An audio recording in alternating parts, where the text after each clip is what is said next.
Welcome. In today's video, we're going to walk through the updated steps on how to turn on your story archive on Facebook using your PC. Facebook's Story Archive feature helps you keep track of all your past stories, and it's now even easier to enable. So let's get started. 1. First, open Facebook on your computer. 2. Next, click on your profile photo located at the top right corner of the page. This will take you to your profile. 3. Once you're on your profile, click on the 3 dots next to your profile picture. A menu will appear. 4.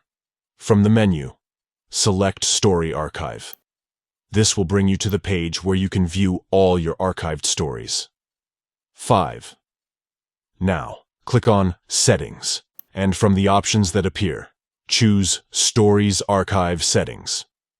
6. Finally, to turn on the archive feature, click on Turn on Story Archive. That's it. Once you've done this, Facebook will automatically save your future stories to the archive so you can look back at them anytime you like. I hope you found this tutorial helpful. If you have any questions or need more tech tips, make sure to drop a comment below. Don't forget to like and subscribe for more updates. Thanks for watching.